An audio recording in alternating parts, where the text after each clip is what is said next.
YouTube! I am so excited about how much I've been reading lately. It's not even March and I've already read 8 books this year and I feel so just happy because last year I kind of went through a little bit of a reading slump. So I'm just really pleased that reading has been coming more easily to me this year. So I wanted to do a reading wrap up of the first 8 books that I've read in 2017. So the first book that I read this year was The Sun Is Also a Star by Nicola Yoon. I listened to the audiobook of this because I loved her debut novel, Everything Everything. And so I went into The Sun Is Also a Star thinking it's gonna be another experience like that, and I didn't love it very much. I am surprised because a lot of people have been like raving about this book, but I found it to be kind of juvenile. I found the main character, Natasha, to be sort of pretentious, and so I wasn't really rooting for her. But on the other hand, I found Daniel to be really sort of idealistic and immature. And maybe it's just because they're like young and kind of immature, but for some reason I just couldn't latch on to either of these characters, and so I wasn't really rooting for either of them. And I also found the entire premise to be really unbelievable, that Natasha would spend her last day in the United States like with this boy like making out and stuff. I don't know, I just like couldn't get behind it, and so I didn't like it, and that was disappointing because I really appreciated that it was a multicultural relationship, and I'm trying to read more books that fall into the own voices category, and I just didn't like this one. The next book that I read was An Age of License by Lucy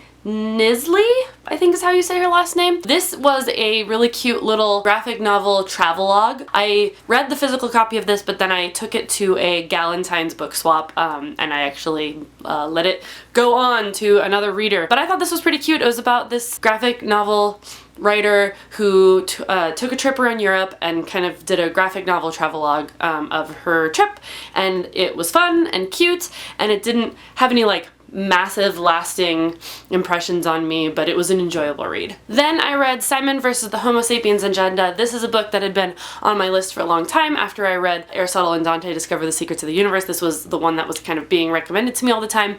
I thought it was a good book. I didn't love it. I think sometimes I just fall into this kind of cycle where I try to read these books that are great books for what they are, but they are just a little young for me, and they kind of tackle themes that are just not super relevant to my life anymore. So I could appreciate it as a decent book. However, I don't know if I would recommend it to other people my age. Then I went to this party where we were watching all of the new Series of Unfortunate Events series on Netflix, and I actually ended up leaving the party after the first 4 episodes because the first 4 episodes are, as you probably know, the first 2 books. And I remembered the first 2 books very well because I loved these books growing up. But I realized around the 3rd book is when I kind of don't remember the plots quite as much, and I wanted to reread some of the books before I finished watching. So I went on to read The Wide Window, which is book 3, which was fun. I mean, speaking of books that are juvenile, this one can be tough to get to. I read these books for the first time in early high school, and even then they were like repetitive, but like there's so much depth in these books that it is worth it to power through for me. So I really enjoyed revisiting The Wide Window before I went and watched episodes 5 and 6. I'm actually not finished, but I'm in the middle of reading The Miserable Mill, but curiosity got the best of me and I did finish watching the series, which I loved, by the way. The next book I read was We Should All Be Feminists by Chimamanda Ngozi Adichie. I think I'm saying that right. This is a really short little book. It only took me 20 minutes to read, if that, and it was a TED Talk that she gave, and I loved it, and I think that this is a really good sort of intro to feminism. It's a good sort of like refresher on the themes, and I wish that I had just like a pocket full of these all the time to just like pass out to people. The next book that I read was a graphic novel called Giant Days by Allison and Treyman and Kogar, I think.